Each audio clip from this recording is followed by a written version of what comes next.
So I am so excited to have the opportunity to just for one be surrounded by such amazing women that have such unique, powerful stories.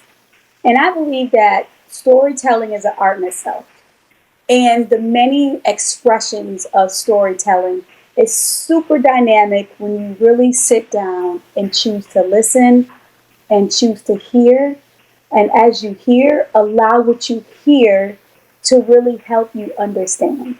And I believe that I've been able to foster, right, such great understanding from this mini series. And I really hope that the stories continue and that the conversations continue and that we never stop learning from one another, how that learning can promote healing collectively.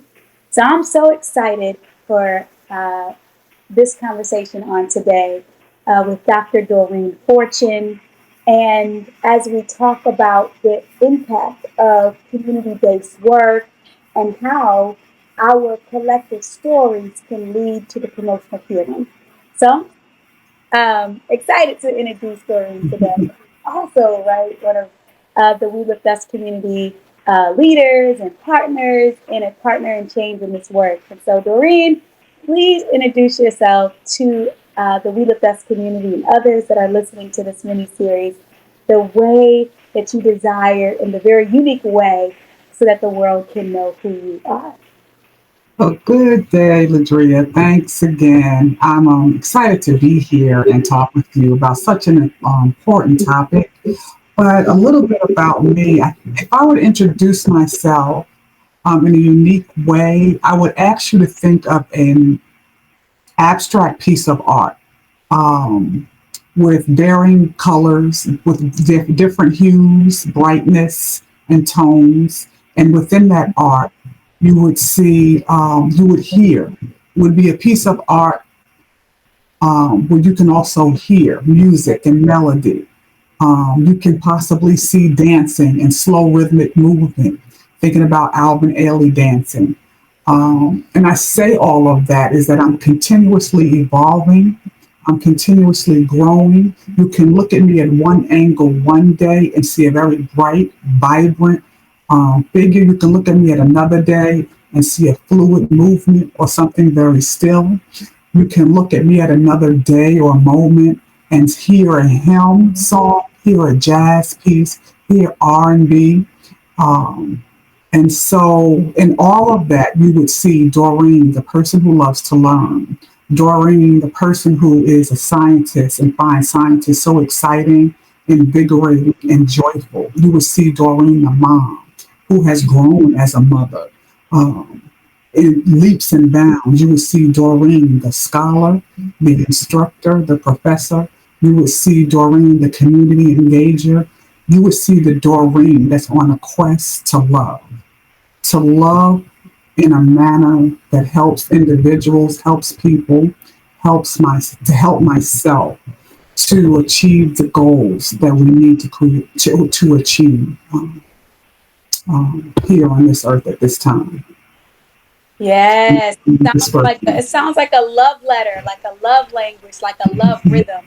It's like love in a way that moves and transforms. It's like, Right. okay, love transforms and it takes you to places and it can take you from one moment to another in time. Yes. And the beauty of love is that it continuously moves. Like it doesn't go stagnant, but it can grow if you allow it. Exactly. Exactly. Exactly. We have to, right, when we're doing that, we're making a choice in that fluid, in that movement. We're choosing, if we're choosing to move with love, we're choosing, regardless of the situation, regardless of how bright the color is, how fluid or how stiff we are, how the music sounds, we're choosing to be a person that loves. We're choosing to be kind. We're choosing to sacrifice. We're choosing to seek out and help others. And I feel that is, that is the me that's evolving into that piece of love. Yeah. Yeah. Yeah, that's so I think that that is so multidimensional because it's like so many different moving parts of life happen, but the beauty of the thing that can move with you and can be consistent with you if you allow it, like you said, is love. Yes, exactly, Like, exactly. keep you grounded, it could keep you rooted, it could keep you in intentionality, it could keep you, like, even in life's most adverse challenges, just choosing to have love stay with you in every Yes, flows of life. yes, it does. And but I'll tell you this, I wouldn't have been able to describe myself like that a year or two ago. So I am honored that I'm able to, that I've grown into that space and can share it that way. And that I am now, as you were saying, grounded in that space of love, in that Yeah. abstract art, and even in that piece of art. Yes. Mhm. Would you say that you were around a community that helped you see it that way and evolve into that movement flow? Most definitely, most definitely. I would say throughout my years, bits and pieces, there were times where that community was there, and then there were times where they were not. But I would say most recently, probably around 2022, 2021, 2022, 2023, somewhere around there, I met individuals such as yourself in a community. I found my tribe, right? Mm-hmm. My tribe, and finding your tribe. These are people who were past in my life and who are currently present there. And when you find your tribe and you find your community, the peace that comes over you, where you're allowed to be you. There's no falsities. There's nothing you're just walking in who you are and how you were created to be. And that's such a relaxing and comforting state. And I know that's how we're always supposed to walk. But life and family tells you you're supposed to look this way. You should only have one career and stay there 30 years. You're supposed to have this type of educational level. You're Right. supposed to speak this way, dance this way, move this way. Yeah. You shouldn't laugh too loud. You're a lady. So all of those intricacies you're learning, and you're learning and you grow and you develop over time. And for me, it may have, I wouldn't say took a long time, but it did take me until this point to really say, and to find my tribe and be comfortable in the skin that I was created in. And that's a wonderful piece. That's a joy that I hope, so many people in the community, realize who you are is great. You are perfect. You are phenomenal as you are and how you were created, and accept that. You don't have to look like me. You don't have to sound like Whitney Houston. You don't have to, you know, paint like Eric Barnes. You just have to be you. Mm. That's so powerful. And when you are able to be in a community or like a tribe, like you said it allows you to even see you in areas where you don't, because your tribe is a lifter. Like, they lift you into destiny. They allow you to form and be who you are without all of the challenges of someone telling you what you can't be, what you aren't, but your community or your tribe, right? That wraps their arms around the true essence of your identity, and it's liberating, it's freeing, it also, I feel like in this season of life, right? In all transparency, I feel like in many ways my tribe has not only lifted me, but they helped me sustain in moments where I need Yes. them so desperately. I think about Yes. in the middle of this series, when we got together as a group, and we were just like, come on, let's have this mini series and invite people into our stories. Let's invite people into this world of lifting up one another collectively through storytelling and sharing. I had no idea that I would be in a position where I needed this so much, or I needed to have these conversations so much, or I needed my community in the way that I did. And I just think about, even a week ago, right? I had one of the most amazing moments of my life where my son became a national champion in track and field, and just to recognize, 2 years before that, he didn't even qualify, Wow. right? He didn't even make Yes. it to a final, right? It's, And then just to be able to see the amazing growth of my children and see the phenomenal work ethic that they have, I had such a yes. amazing moment. And then a few hours later, right, I learned about the passing of my husband's mother. And I think that is like very, very pivotal, right, to the stories of many people. It's like you Yeah. have joyous moments, and then in just another moment you could grieve, and then you could have a Yes. high point, and then in just minutes you could have a low point, and Yes. that's like the essence flows of the description that you described earlier and how you described yourself. And I was just like, but I have a community of love Yes. Yes. that Yes. keeps me grounded in the unstable moments of my humanity, in Yes. unstable moments of life, right? Yes. I'm happy in that joy, and then there's emotions of grief and crying, and then you can have moments of uncertainty, and that is the challenges that come with just being human. But if I can be around a collective group of individuals that choose that in the highs and the lows, that the one thing that's going to remain is love, Yes. sign me up. Yeah. Yes, yes, yes. That community is almost like, I wouldn't say almost, the community, as we're describing, is like that veil of love. And I say veil because it's a veil to outsiders who are trying to throw those poisonous darts at our way at times, intentionally or unintentionally. And so, knowing that we have our community, knowing we have our tribe, knowing we have our self identity, we are able to, when others are trying to attack, right? It's not as debilitating. It's not as traumatic. It is not as crushing. It is, we may stumble, right? But we won't crumble. We knowing we have that community around us, and it makes such a difference. And so we even stand stronger in that. We recognize it. We see the individual, or wherever that attack, as to where it's coming from, but it Mm-hmm. no longer takes us and causes us to abase ourselves emotionally. We are able to, um, you know, receive it with a lens of love, Mm-hmm. not allowing it to cause us to fall down. And if it stings, it's okay for it to sting. It's okay for us to be angry or sad, right? There's a time for everything. And we see that a time for to mourn, a time to dance. We see that in the word. But Mm-hmm. um, having all of that, Mm-hmm. knowing that and flowing with it, Mm-hmm. it helps and allows for that transformation that we need to get to where we're going. And not having to do it by ourselves, but to do it collectively in a community, really helps us. Not overall, not just mentally, but actually also physically. And that's actually an important part of brain health, is that Mm-hmm. social interaction, having that community. Yeah. Mm-hmm. That's a word.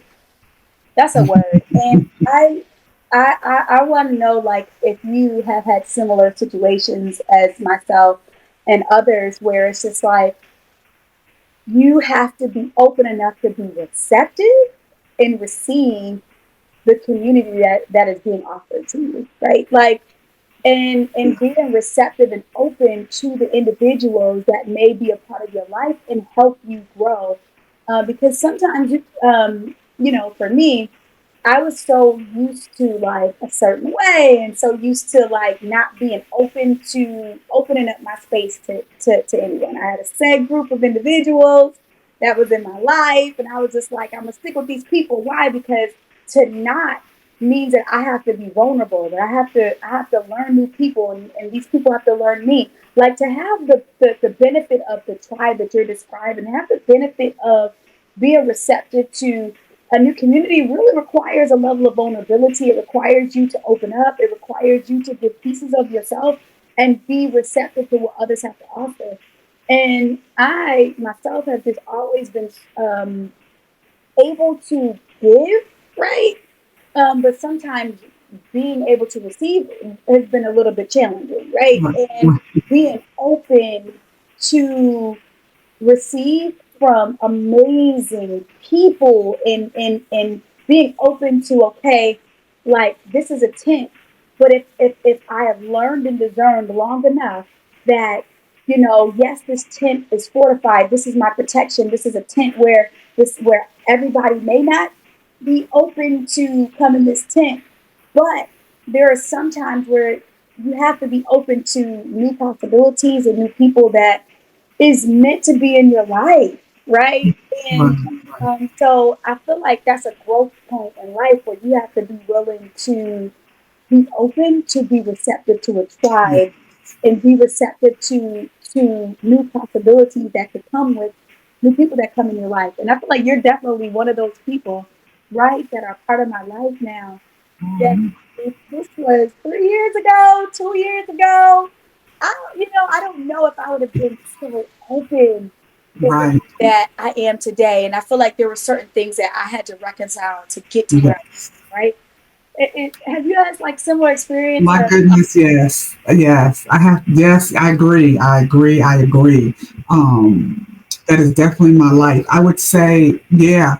Up until recently, I would not have been. There were those strict ways in which I was raised, and I am very much a very introspective person, and I am a introvert, and I'll say now like more of a functional introvert. So Mhm. being in my space was safe. Being in my space, I trusted me. If there was a mess up, a problem, or an issue, it was me. Now, don't get me wrong. Yes, I had friends and people, but there was still a distance there. And if something happened, I could easily just walk away.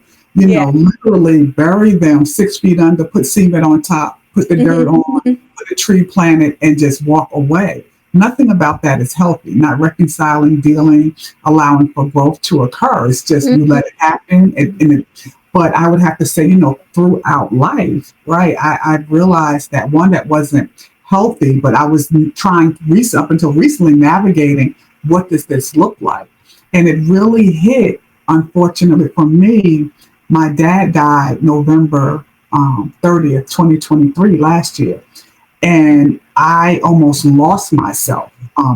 That was a pain, a trauma that I never imagined. And it was a point where I realized I had to open up and trust. Otherwise, I would totally lose what I was intended for. And I knew that wasn't my purpose. And I knew that wasn't anything, if my dad was still here, that he would want from me. And so I had to trust in the people that God blessed me with, was surrounding me with, and this new tribe that He was putting forth in front of me, and even my older tribe that I had for several years, those that I continued to stay with. I had to trust that what God was going to do with me, for me in that community, was not just for me, but it was for them and other people as well. And Mm. so it took those experiences and traumas for me to grow into that space. Yeah, it's like that legacy maker, and sometimes I like to call it as like identity shifters. Yeah, And I love like that. there's these particular things that could come into your life that can shift your identity in a way that you will almost be recognizable if you don't recognize that shift came.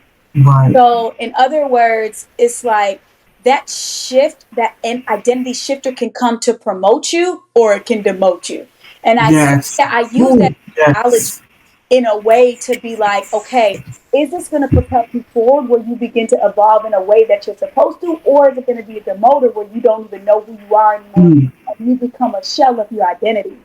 Oh, And yes. and so, like when I think about these moments, like certain identity shifters is oftentimes connected to like grief. And grief could be a loss of a person, but it could also be a loss of a significant identity shifter. So the loss of a parent, like that is like they're a part of your legacy, your identity. They birthed you, so that's like a grief that is a Yes. identity shifter. But sometimes for others, it cannot be a loss of a human because it could be a loss of a human relationship or a human connection. Even though they're still on this earth, it could still be feel much like a loss, so that could be another identity shifter. Another Yes. one that people don't oftentimes see as an identity shifter, they just see it as a transition in life. But another identity shifter could be like a loss of work or a new position in your job, or like you're no longer at a job that you were at for X amount of years, and so it's just like, oh my gosh, I don't know how many people, men or women, that may have lost their jobs during COVID, and their world was like just completely like shifted, and not Yes. always in the positive, right? It was shifting the motion emotionally, but also in the motion where they felt like, oh my gosh, like who am I? Mhm. Right. So Exactly. I'm like, how do we function in those real life incidents that are going to happen? We cannot avoid these identity shifting moments in our lives. But how do we ensure that they're life promoting and enhancing versus, them getting us into a place where we don't recognize who we are? Yeah, I think there, several things that we, individuals can do that I did. Um, um, and just some of the things I think is one, taking a moment, right? Sometimes you just have to inhale and exhale in that space, in that moment, breathe and see what's going on around me, right? We want to, as mentioned earlier, bury it, not look at it, put it Mm-hmm. away. But Mm-hmm. take a moment. It's okay to look at it, to see it, feel it, smell it, see what's going on, because it'll help you identify. Okay, so then why am I reacting this way to that situation? Why am I reacting this way to the loss of the job, to the loss of a loved one, to the loss of a friend, a marriage, to the loss of I don't know of something. Sometimes it's for somebody materialistic, but whatever it is, look at it and ask yourself, okay, I've lost this. Why do I see it as a loss? What can I do and what can I do differently about these emotions that I'm feeling? I see it as a loss. I'm feeling angry. I'm feeling sad. Why am I sad about the loss of the job? So even though it sounds simple and we want to skip to, well, I'm sad about the loss of the job because I don't have the income coming in. But let's go through the various stages and steps to truly identify because sometimes it's more than the money and not paying Mm-hmm. bills. There's another fear there. There's a Mm-hmm. fear that was not reconciled, maybe while you were on the job, maybe earlier in life. So that self reproof and self reflection, take a moment to do that would be one of the first steps that I would recommend to individuals. And then I would also state that as you identify it, we should always be learning and educating somehow, whether we have friends that we're talking to, if we can read, maybe possibly read up on it, reach out to someone. I would definitely always say, because of who I am, to definitely pray about it. And then, and then work towards finding your community. How do you find your community? You have to step out. You have to step out. You have to Mm-hmm. not be willing to stay in your comfort zone and knowing that they will come. Some of the more basic steps that I would say would be the first action items that individuals could do. I love that. I love that. And just like honing in on that word loss is sometimes the focal point in grief. And sometimes we may need to also reimagine it in a way of what are some of the things that may have been gained? Did I Right. gain greater understanding of who I Yeah, I am? love that. Yes. Right? Like in Yes. the midst of the loss, I recognize that, something is gone, right? I recognize that, there may have been, the physical presence, but I gained wisdom, Yes. I gained Mm. understanding, I gained an arsenal to know how to manage loss. I've learned how to connect to the feelings and Yes. emotions of it so that if I ever experience it again, I have an arsenal and a toolkit and a treasure box for success in Oh, life to know how to yes. manage it. And I believe that if we learn how to explore, kind of like what you said, like and explore what you're feeling and what you're observing, you're then may be able to retreat in such a way where you're seeing the gains and not the loss. There's sometimes Exactly. we focus so much on the loss that we forget that what we gain, we forget the things that we have, and then we lose sight on how we can move forward on the things that we have because we're so focused on the losses. I love that. I love that. I love the add of that positive. What did I gain? Look at it in a whole different, a brighter lens, a joyful, I would say a joyful lens, so that you're not, because that pessimism can lead to so many other spirits or realms that we do not want to introduce. We don't want to bring in, that depression, the anxiety, and that you can get stuck in that. And I can say that comfortably because that was me. With before I could do the self reflection, I was the one saying this is happening and stayed in that space as opposed to as you just mentioned, saying, okay, what have I gained from this? How am I growing from this? How will I no Exactly. longer allow this to happen to me? Or if it does happen, that it doesn't devastate me or debilitate me as much as it did before.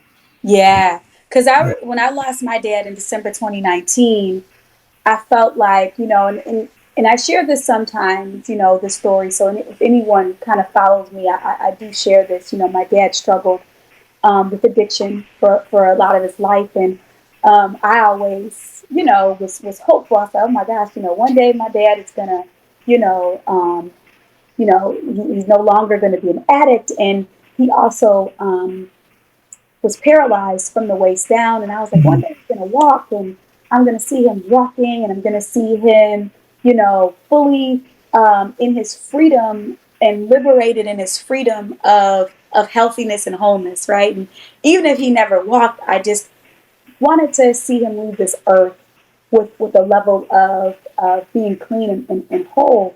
And so for me, when he passed, it was a loss of hope of to what I Mhm. was always hoping for him to be. But at the same time, now that it's almost 5 years later, in December it'll be 5 years later, I'm finally recognizing all the things that I gained and learned so much from that loss. I learned about the transitions of hope, and I've learned that you know even though I wasn't able to see him healthy and whole, I'm able to help others. In as a licensed clinician in addiction, I'm able to be in this work in this space differently, and it created a lot of empathy for me, a lot of healing Yes. for me. So I was just like, there's so many things that even in severe losses, if we learn how to be grounded, like you said, and connected to that love, Yes. Yes. and being able to like reimagine our stories from a strength-based perspective, there's so much there. And I know sometimes when you're in the moment, it's hard to see anything because you feel like there's a void. But sometimes those voids can be filled with love. Those voids can be filled with other moments of joy that can be more life sustaining than just suffering in the loss.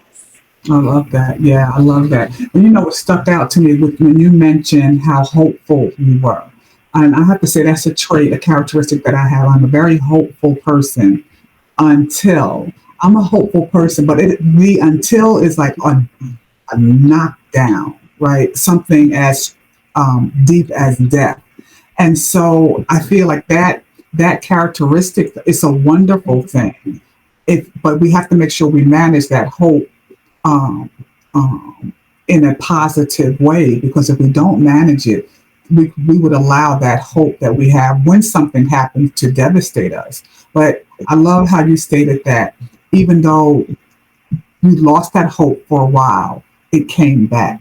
And I can say the same for me. When I have lost hope, it still comes back. It still comes back in so many different ways. I just there. I see hope till I will probably be as this hopeful person till the day I die. I see hope in everything. There sometimes I hold on to things too Hmm. long Hmm. because of that hopefulness. Hmm. And I Yeah. want to ask you, like, what do you think? I think that's another characteristic or trait that will help, even in the midst of trauma and pain as well. I want to know your thoughts on that. Yeah. So I'll share it from a clinical perspective, and then I'll share it like from that personal perspective. So I don't think I lost hope. I think what I learned is that my hope transitioned, Ah, right? yeah. So I feel like I went through a transition of hope and where hope was then placed, right? Mm, Because he's no longer here physically. So my hope transitioned from what he could have did on this earth to the legacy that he left here. oh, wow. So Yes. Love it. hope wasn't lost. My hope had to learn how to evolve and transition so that what I became hopeful in wasn't connected to a person, place, or thing. Mm, Like my source of my hope, I love it. right, does leave and operate, Yes. right, as a woman of faith. Like my hope is grounded and rooted in God. Right. And Amen. so, like, my source of my hope is not connected to a thing, but in my expectation that no matter what, my source remains. So it's like my whole kind of transition.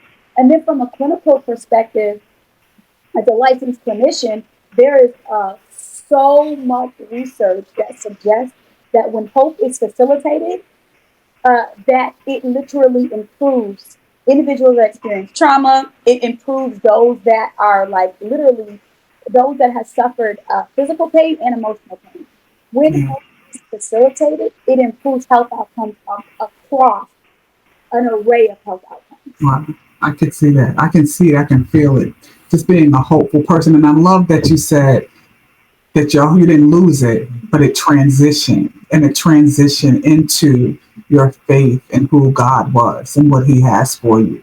And I love that. I love that. I love it. And in mine, I was using, and it's still that it's the word love, but that hope is still there. But I had to love um, the way God sees it, and put it Mm-hmm. in Him, and not the way the flesh saw it, because I would that trust would cause me to run. That lack of trust would cause me to Mm-hmm. run away. But I don't have to have lack. I have faith in who He is, and can love the way He is, regardless of what the outcome might be. Mm-hmm. And I could, those two are so connected for me. So yeah, I can definitely see I that. love that so much. Oh my gosh. And it's an expectation because hope is an expectation. So if I can rely on the unconditional Yes. love, right? Like Hmm. God, if I can rely on the unconditional love of the tribe, the community that I have, Yes. no matter the absence flows of life and the challenges that come, if I stay connected to my source, Yes. Yes. right? Like Yes. Yes. one thing that is going to be able to keep us fortified and connected is Right. almost like when you disconnect from your source, that's when things die. Use it. Exactly. You can live when you stay connected to the source Yes. that is Yes. life and hope Yes. to you, Yes, you right? can. And love. Like, so I'm like, look, if I have not learned anything, my community is a source that keeps me connected and keeps Yes. me enhanced in a way that is life provoking, life Yes. enhancing. I'm gonna stay plugged in. Yeah. I'm Most staying plugged in. definitely. Yes. Yes. And like you said earlier, I used to be the same way. Like my cutoff game was like you may be connected to people, but are you really connected? Right. Talking about Exactly. really connected, right? And like when you're connected, you're not willing to disconnect so You're easy. not. Like, oh, you made me mad, you offended me, you did this. You're not. Like when you connected, you be like, no, we're gonna work through We're this. gonna work this out. we, Exactly. we're going to make it through this. We're going to find a way to make sure we stay connected because we understand that it's a source. Now, there are times when disconnection has to happen because it's a toxic community, toxic Oh yes, relationship, right? definitely. Right. Exactly. And it's not serving you in a way where it's life enhancing or life provoking. So I just want to put that disclaimer out there because we don't want anyone to be connected to community, people, places, No. or things that is not enhancing life, not That's it. enhancing your well being, not That's right. enhancing your mental state of mind, not Exactly. enhancing you, and you don't feel that unconditional love. We want you to Exactly. disconnect. Why? Because it's not a source of love, it's not a source of That's right. it's not a source that's going to provoke you into destiny. So you don't want to be connected to those places. Cut those But ties. I tell anybody, if when you get connected to a life enhancing tribe or a life enhancing community, you don't disconnect so easily. Why? Because you know what its value system is to your life. Yes, exactly, exactly. I agree with that, and I really hope some women or anybody listening that they understand that it's easier to walk away for so many reasons, but when Mm-hmm. you find that tribe, it brings what it brings and how it enhances your life. it's so well worth it. It enhances it. Whatever trauma that you're going through, whatever pain, even if you find, a lot of people sometimes can't talk about it because it's embarrassing or so hurtful, it's Come on. debilitating. Hmm. But when you find that tribe or that person, you have that source of God, of love, or hope that you're connected to, and they come in, you can sit there and do the ugly cry with that I friend mean, community, the ugly right? cry. And it's okay. And that ugly cry is healing, right? That Yes. ugly cry is healing. It's letting all of that out. But you can do the ugly cry. Sometimes you have to do it by yourself, and that's okay.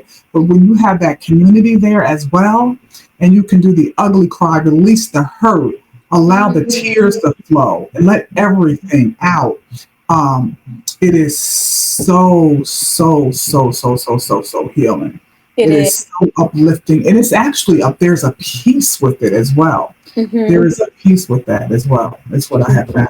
Yeah. Yeah, it's almost like you're leaning on when you're feeling depleted. You're leaning on the poor of those that are connected to you because you're what? You're all are connected to a source. Yes. And Yes. when there's a currency flow that's connected to that source where everybody is connected to that same source, that same Right.